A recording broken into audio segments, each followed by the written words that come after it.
Hello，大家好啊！又係我 A 仔啊！呢條片會同大家講講兩則嘅消息啦。首先第一個會同大家跟進一下曾比特嘅咪啦。喂，佢去咗馬來西亞喎，嗰個My FM 嘅一個 Big Show 好玩樂園嘅演出啦。然之後接住第二日咧，又喺吉隆坡嗰度搞咗個粉絲見面會喎，亦都透露，喂，其實好多嘢喎，亦都透露咗佢喺雲頂拍佢新歌 MV 喎，即意味住佢新歌已經規劃緊，如果 MV 拍完成咗嘅話咧，就可以做後期完咗就可以派台啦。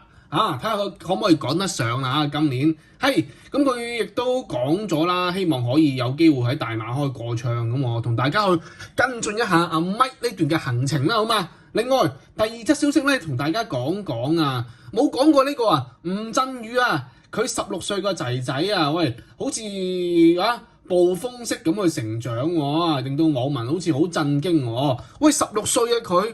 因為我見過佢以前嗰個拍大陸節目嗰個咩爸爸去哪兒嗰啲節目嘛，都好得意嘅喎。咦，而家真係仔大就真係變得太快咯，見到佢好似變到啲人話佢又大隻到咩咁啦，個樣好似36歲咁喎。同大家去跟進一下啦，佢仔仔點樣從一個好得意嘅一個小朋友點解變到咁好似即係大得好着急咁啲大陸嗰個語言就話好焦急嘛，學校招子咁樣係嘛？啲大陸嗰啲嗰個文法啦係咁樣講嘅，話即係過於焦急咁樣啦，長得或者話佢長得好似唔似佢實際年齡咁喎，同大家去跟進一下啦。好，先講吳鎮宇先好嘛？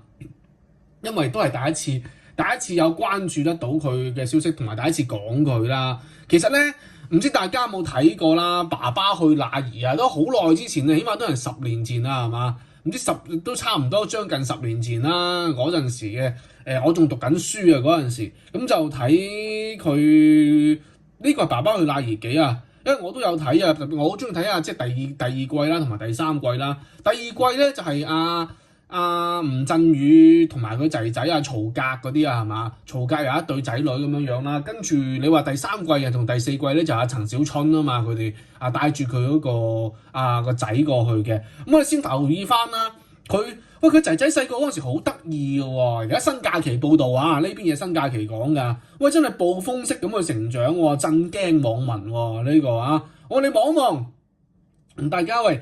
其實咧，吳鎮宇而家已經係62歲㗎啦。佢2014年嗰陣時咧，其實佢帶埋佢個仔啦，阿輝文係嘛，就吳費曼一齊咧就去參加個真人 show 嘅，就係即係爸爸去哪兒2啦。咁自從阿輝文亮相咗喺嗰個爸爸去哪兒嗰個綜藝節目度啦，其實都好多人睇嘅嗰陣時，就成為咗公眾嘅焦點喎。好似佢之後嗰幾期陳小春個仔都係啦，係嘛，都成為咗阿 Jasper 係嘛，都成為咗一個公眾嘅焦點啦。咁佢係先陳小春早去少少嘅佢咁我哋望翻咁佢其實嗰陣時好得意嘅喎咁喺社交平台亦都有好多粉絲啦，佢個仔仔咁但係咧即係後嚟因為即係係咪受到壓力同埋輿論嘅啲影響就選擇咗即係隱退喎。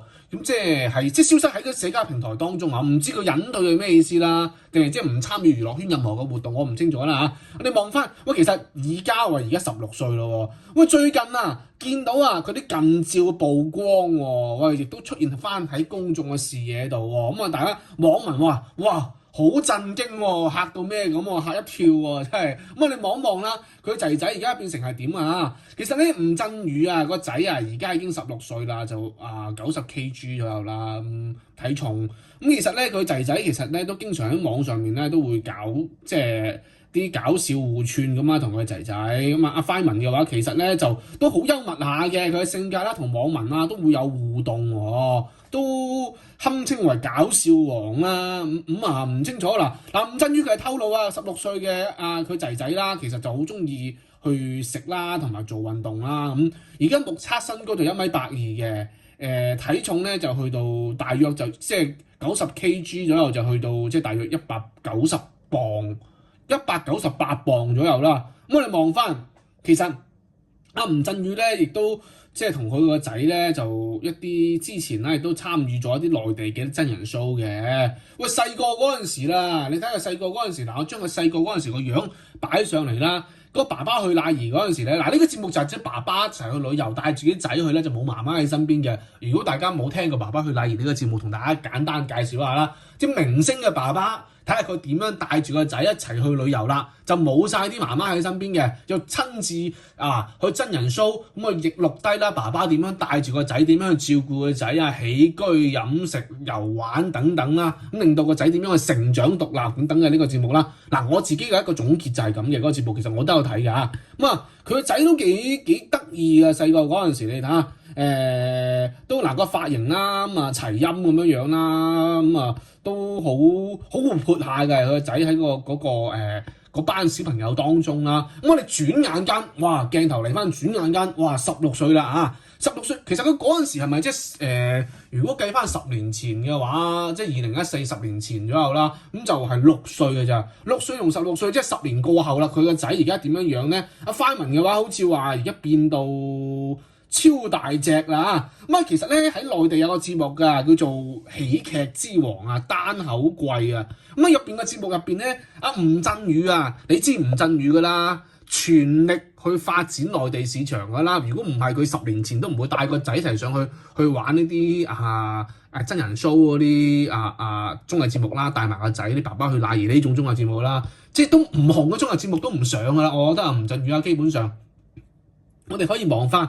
咁其實佢都有電影作品嘅，咁但係其實佢都即係翻嚟香港拍電影嗰度又翻內地啦，基本上咁就所以佢都近期都 keep 住喺內地有人氣嘅。我睇翻啦，吳鎮宇咁佢啦喺呢個節目入邊咧，綜藝節目入邊咧擔任咧就主持唔係擔任評判嘅，擔任一個呢個脫口秀係嘛單口秀嘅一個評判。即係佢仲係評判之一喎。咁睇翻咁當時嘅主持都提到佢個仔阿吳費曼亦都喺在場嘅時候咧，咁佢亦都十分驚訝啦。阿吳鎮宇就話知道個仔喺度睇佢出 show 嘅做節目嘅，但係咧就唔知佢坐喺邊喎。喂，咁16歲嘅一個阿 Fireman 啦，咁就被發現啦。喂，大咗好多咯喎。喂，戴住副眼鏡咁個髮型咧亦都梳到好高咁樣樣啦，咁咧亦都個身形都顯得更加健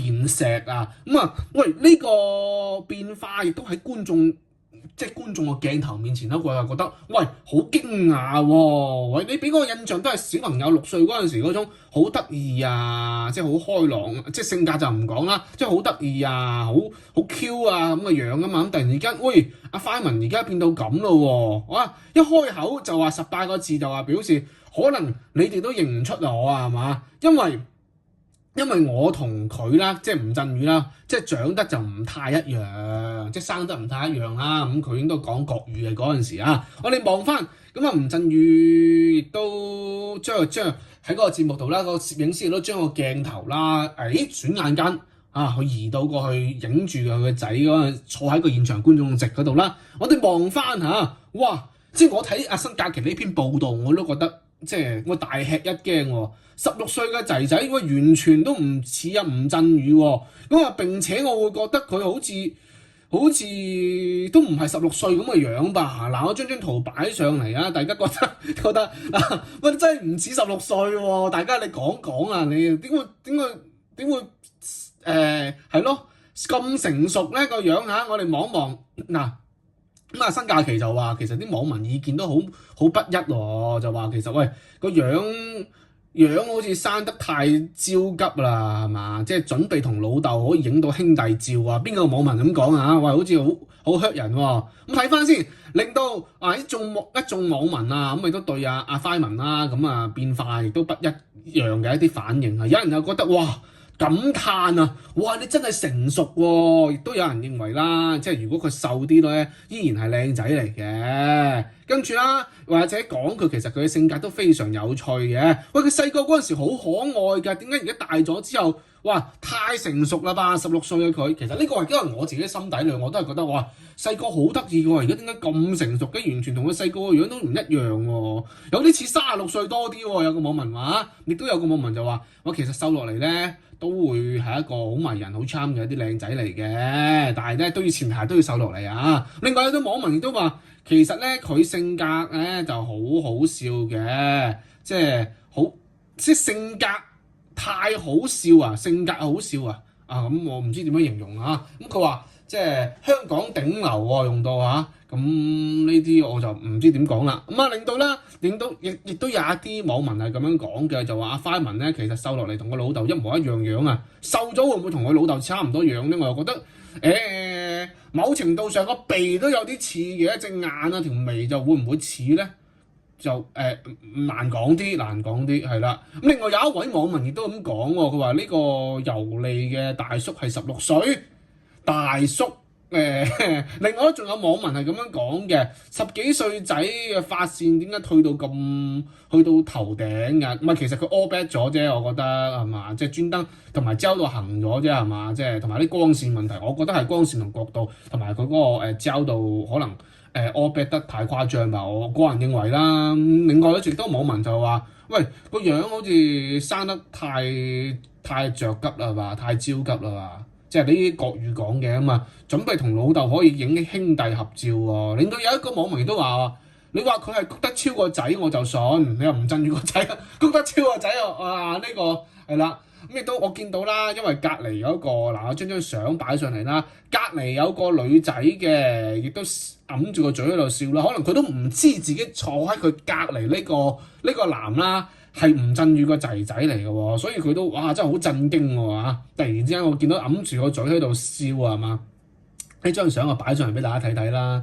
咁其實咧，我吳鎮宇亦都好罕有咁曬出咗佢個仔嘅一啲近照喎。咁一睇翻微博啦，阿吳鎮宇都曬出咗佢哋兩父子去同阿王嘉爾合照嘅啲相啦。咁我哋睇翻，其實就阿王嘉爾好似都仲後生啲喎，後生過阿 Fireman 喎。大家望下啦，呢張相，其實阿 Fireman 咧其實都好，即係可能即係我啱先嗰張圖片啦，就係可能個節目啦，跟住燈光啦，營造出嚟嘅氣氛亦咗可能嗰陣時可能亦都係肥咗少少啦，但係呢張好似都唔會啊！嗱，你睇翻呢個角度，佢同王嘉爾啊，雖然王嘉爾好似後生佢少少，睇上去啦，但係都未至於話好似阿叔咁，都係咩嘅？即係呢張相都可以幫佢個仔仔去平反翻嘅，其實都係一啲阿僆仔樣嚟嘅，只不過可能係燈光啊、角度嘅問題啊等等啦。我個人認為啊。係咁趣聞一則啊，呢個同大家去分享一下啦。另外啊，都同大家講講阿咪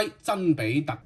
同大家睇翻先啊，佢去咗馬來西亞嗰邊喎，大馬嗰邊有 show 啊，大家有冇留意啊？佢除咗喺大陸大把 show 之外啦，佢大馬嗰邊咧都有工作喎，亦都係一個電台啦，電台嘅一個台慶啦，亦都邀請到阿咪過到去嘅。因為我睇咗少少片段啊，見到阿咪有唱初戀啊等等啊，係咪我不如都有唱係咪？我都見到其他歌手啦，包括我見到周柏豪啦，周柏豪好似第2年過去啦，阿咪今次係第1年啦，亦都係佢首次踏足大馬呢個市場啦，咁希望佢可以喺呢邊啦，有更多嘅人去認識佢先啦，唔好話去中意啦，叫佢認識佢呢把聲音先啦。我哋先睇睇佢今次去到大馬，其實咧有好多同大馬歌手同台啦，或者係一啲合作機會嘅喎，都有得去傾嘅喎。咁我睇翻啦，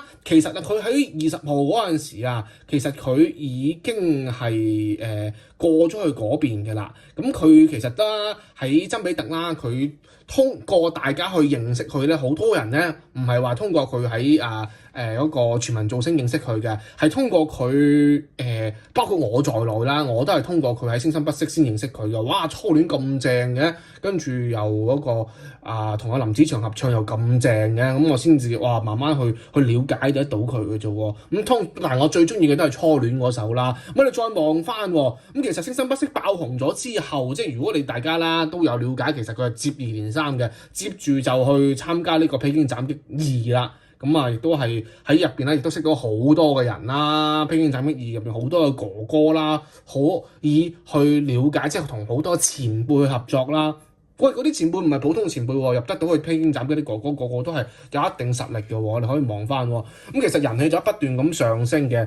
喺禮拜六嗰日啊，其實佢都參加咗 MyFM Big Show 嘅一個好玩樂園啦演出啊，喺馬來西亞嘅。咁其實隔日咧，演出完啦，其實演出我睇咗少少片段嘅，唔知就因為其實啲片段都唔係好齊全，我都係真係片段嚟啊！我睇嗰啲係真係好，譬如佢好似初戀嗰陣時就聽到佢嗰個高潮版嘅咋，高潮嗰度嘅咋嗰幾段咁等等啦，咁啊你都唔齊全嘅，包括我見到其他歌手都係啦，好簡短咁樣去略過咗嘅，譬如周柏豪又係啦，唱咩讓愛高飛又係唱咗嗰一段仔又 skip 咗佢嘅，嗰啲係雜感嚟嘅，可以話嗰個 show 嘅雜感啦。就冇話聽晒全部咁樣咯，咁我都見到阿咪都有喺現場啦，都即都冇話好緊張咁去演出啦，邊度都係佢嘅舞台啦，我覺得就係啊，咁我睇翻啦，咁啊第二日嘅話咧，亦都喺吉隆坡度話，有辦咗個粉絲見面會喎，我係睇呢篇嘢，我先知道原來個第二日原來都有搞呢個粉絲見面會㗎，咁吉隆坡嗰邊係咯，馬來西亞吉隆坡係咯。咁如果佢可以喺嗰邊搞粉絲見面會，真係都犀利喎。咁睇翻啦，馬來西亞嗰邊咧，即係喺大馬嘅佢啦，就表示即係成日心情都好高，好高興，好興奮啦。其實佢哋都趁住今次啊咁遠路啊嚟到大馬呢邊啦，佢亦都透露咗啦，大家話新歌，佢真係有新歌啦，就係乘機啊呢個時間啦會拍佢新歌，嗰個名叫咩啊？養分啊！點解叫養分嘅？呢個係咪好似好多嘢？即係呢件事啊，呢個劇集有冇養分啊？咁樣啊嘛？即係我唔知個養分係表達啲咩啦，定係真係有其他意思啦？嘅 MV 佢選擇喺雲頂嗰度去拍攝喎，係嘛？係透露咗嘅。咁佢啦，亦都透露佢話佢下一戰歌手咧。上面咧都有同大馬歌手合作嘅舞台喎，亦都放話係咩啊？我要登上歌手2025，話好有信心，好堅定喎。其實而家睇下佢有冇機會啦嚇。咁其實啦，佢咁有信心，我都希望佢可以去到歌手2025嘅。我哋再望翻呢篇報道啦，咁其實佢就話即係阿曾比特啦喺大馬嗰邊啊，咁亦都喺嗰個 MyFM 嗰個台慶嗰度玩得好開心嘅。咁其實當中啊，現場好多觀眾啊，即係佢阿咪講話好多觀眾都好熱情嘅。我覺得啦，大家都應該唔係好認識我，咁不過好正常嘅。你話嗰邊畢竟係真係隔咗咁大個海啦，我覺得就即係唔認識係正常，咁趁住呢個機會認識一下咯，係咯，認識一下咯。咁反應都依然好熱烈。咁主持人亦都話其實阿咪咧人氣都好旺嘅。喺台慶嗰個結束咗之後啦，好多 DJ 啊都同佢合照啊，爭住同阿咪合照啦。咁同埋啦，撩佢話個個都好想做你嘅初戀。不過其實即係你話講真啦，阿咪真正爆紅啊，都係因為初戀呢首歌。我認為啦，即係我自己嘅睇法啦，我真係呢首歌你大家有冇睇到芒果台個 view 數啊？咁同埋佢個微博個粉絲量咧即係新增得好多啊！嗰陣時啦，係因為聲生不息嗰個初戀啊。咁當然啦，嚴明熙就係嗰個阿菲菲啦，阿曾比特就初戀啦，兩個都爆紅啊。所以你話即係今次第二季嘅港樂季有邊個有呢個機會可以食到呢啖湯啦？佢哋嘅頭啖湯啦，呢個第二啖湯唔知邊個可以有機會啦，去品嚐得到啦，真係一個機會，一首歌你就可以爆紅嘅。咁我哋再望一望阿咪啦，咁喺佢依家呢個階段啦，咁佢喺馬來西亞，咁其實咧，起碼我俾大家知道，我係叫曾比特先。咁其實我認為係咁樣樣咯，即係俾大家先了解咗佢先嚇。咁同埋啦，喺人生當中亦都係首次大馬之行喎。佢話我第一次去馬來西亞我哋都去幾次咯，可能佢都比較忙於工作，我覺得啦。咁其實啦，佢亦都話即係之前啦，即係都檢查咗即係吉隆坡即係個天氣或者城市環境會點樣啦。原來雲頂都會凍㗎喎，咁帶多幾件外套啦。咁結果馬來西亞吉隆坡30幾度哇熱到咩咁啦。咁結果嚟到之後見到其實30幾度，但係都好溫暖。呢個識講嘢啦，識讚翻人哋嘅城市啦。雖然係30幾度，但係都覺得好溫暖。咁30幾度就應該就唔係溫暖嘅，咁但係佢都識讚下同啲 DJ 互動都幾好啊，天氣都好舒服咁樣啊，咁都識講嘢喎，咪真係。咁另外咧，提早一日嚟到大馬呢邊就為咗去拍咩啊？拍佢新歌 MV 啊！養分啊首歌，但係其實咧，我嗰陣時啊，都同大家講咗，佢喺深圳有個 show 嘅，同大家喺個 show 嗰度，我唔知大家有冇留意跟得貼啲啦。因為喺阿咪之前喺深圳度咧有個 show 嘅，喺嗰個 show 上面咧，佢喺現場度同大家講，佢話即將會有新歌啊。結果話原來馬上嚟啦，馬上就嚟啦，新歌養分啊。咁其實咧佢就話即係會嚟呢度啦，就唔想啊，因為知道要過嚟大馬嘅時候咧，就唔想啊，淨係為咗表演完咗 show就走人。咁啊，其實佢又構思咗好多嘢咧，想喺呢邊咧搞翻啲嘢啦，拍個 MV 啦，同埋直接啊落實呢個想法啦，咁啊直接就過嚟提早去拍 MV 咁樣樣啊。咁啊，我期待佢 MV 喎。嗱，我哋望翻先。嗱，依家係幾多啊？10月嘅中後段啦。咁佢而家拍 MV 咁，我相信佢都 MV 就好快拍完嘅啫，1-2日就搞掂㗎啦。咁搞掂之後，後期我唔知要做幾耐啦。後期做完之後，其實佢拍得 MV 證明首歌已經得咗㗎啦，錄晒音㗎啦，就爭個 MV。通常係先錄音，跟住再 MV 㗎嘛，跟住再做後期製作之後就派台㗎啦。咁講唔講得切喺今年嘅年底前？即係而家11月可唔可以派到台咧？呢個我真係唔知啊！我希望佢啦，唔好留到明年先出啦，因為你畢竟如果你去到12月啊1月你就好尷尬啦，歸納咗去明年咁噶啦。你係啦，咁啊早少少11月份左右可以派到個台，或者係會唔會俾驚喜我哋咧？即係11月頭就又可以派台咧？咁好事嚟㗎！你諗下年尾頒獎典禮，如果唔係你好起碼有首歌可以出席一下，即係各大嘅頒獎典禮啦。即係其實即係大家作為阿咪嘅粉絲啊，即係你係中意阿咪嘅，你都想佢喺樂壇啊。咁雖然你都想去唔同地方演出，去大陸啊可以有更多嘅機會啊開拓落地市場，但係你都想佢喺本港喺本土都有一定嘅成就。咁佢嘅成就係點樣體現出嚟咧？好直接嘅因素就係頒獎典禮可以有獎，係啦。可以出席頒獎典禮，可以有獎咁樣樣咯。咁而家目前就係咁樣定義嘅啫，有冇獎攞，可唔可以又攞咩獎咁樣樣啊？咁等等啦。咁我都希望佢可以趕得切喺今年啊，可以喺樂壇都有翻即係個獎咯嚇，即係可以即係去到頒獎典禮咯。咁因為你冇歌冇咩，你就去唔到噶啦，係啦。你魔戰都已經立咗去上年噶啦嘛，咁你所以。今年嘅第一首真正嘅自己嘅單曲派台歌就係呢首養分啊！喂，會唔會係真係即係將所有嘅力量、所有資源就聚集埋呢首歌度咧？我唔知大家期待一下啦。可能會係一個好好嘅製作咧，希望佢有首 hit song 啦，真係當然初戀啊，即係我不如都好 hit 下嘅，咁但係咧咩丘比特都好 hit 下嘅，但係咧我希望佢呢首可以即係做到一種感覺就係全場，即係譬如佢開 show 啦，去到演唱會嘅尾段可以全場，即係最後嗰首歌啦 encore 出嚟啦，就一齊去大合唱嘅，就呢首得唔得？就有一首咁嘅歌。即係我唔知佢幾時有啦，咁當然初戀好輕快嗰啲，即係佢個 version 啦，就應該唔適合喺大合唱㗎，係嘛？即係元蘇大合唱嗰種啦，我自己諗下啫嗱，構思下啫。我再睇翻其實佢話即係表演上面啦，都會朝唔同嘅方向啦，去嘗試去改變一下，做多啲去嘗試啊，不如跳舞啊、形象都好啊，咁都可以有改變喎。咁但係咧，佢講到佢都想去客串一下拍劇啊、演戲喎，因為之前演戲啦、演技方面佢嘅臨時劫案啦，都有一直都有客串過嘅，而家都喺度即係囉攣咁啦。佢話叫做心癢癢啦，我哋就囉攣咁樣樣啦，就係話即係想遊說公司俾多啲有啲演戲嘅機會佢。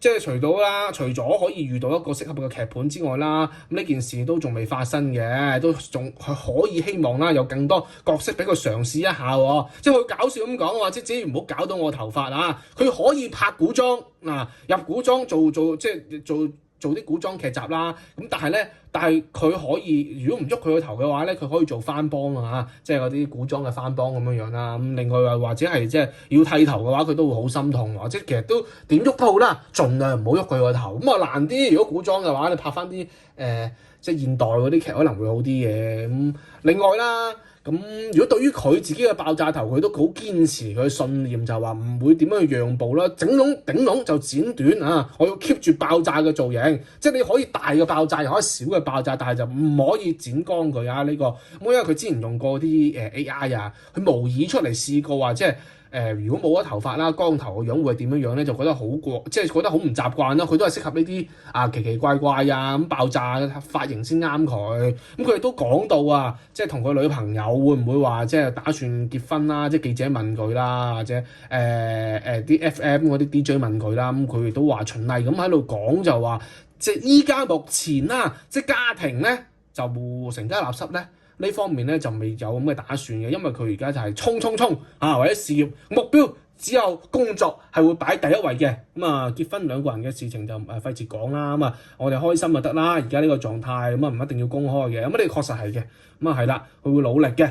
咁啊睇翻啦，其實就都好嘅，見到佢近期真係太多工作啦。咁其實佢亦都講翻啦，佢即係我睇完呢篇文啊，我覺得佢都好肯定咁講啊，即係好有信念咁講。特別佢講嗰個咩啊，即係佢好肯定啊，佢就話一定要登上歌手嘅2025啊，佢自己講啊，即係歌手2025即係下一年嘅歌手係嘛，2025年嘅，但係佢要喺下一戰歌手度要有一定嘅成績係嘛，先至可以去到歌手2025，所以其實佢都好努力啦係嘛，做一啲好好嘅作品啦，咁大家都見到啦，莫文蔚嘅愛啊，係啊，鄧紫棋嘅一個咩嗰首歌我又唔記得叫咩名啦嚇，都幾好喎，係咯，因為其實呢個節目嘅賣點就係喂。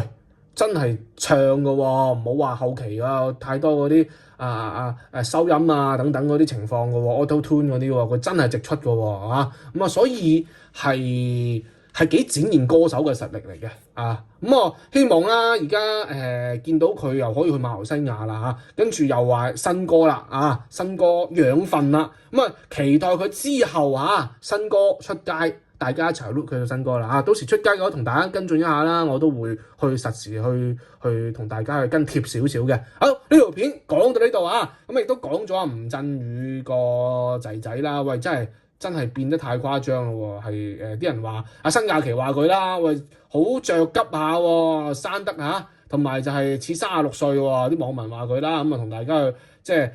睇睇啦，咁啊都，因為我之前都有睇過佢嗰個細個嗰陣時，爸爸去哪兒嘅，咁啊兩父子而家都長大咗啦，吳鎮宇62歲啦，佢個仔係16歲啦，咁啊同大家去趣聞一則啦，笑下睇下咁樣啦。另外都同大家跟進咗阿咪去大馬之行啊，佢嗰個當地做咗啲咩拍咗 MV 啦，亦都話搞咗粉絲見面會啦，咁我就唔知，真係唔知，冇睇呢篇報道，我真係唔知佢喺嗰邊搞粉絲見面會啊。咁同埋啦，佢都唱咗嗰個台慶，即係嗰邊電台嘅台慶啦，嗰啲歌即係喺台上面亦都有唱咗嗰個幾首歌曲啦。咁我見到就有初戀啊，係嘛？我不如啊，係嘛？仲有冇啊？我唔記得咗啦嚇。好，咁同大家跟進咗嘅，咁呢條片講到呢度。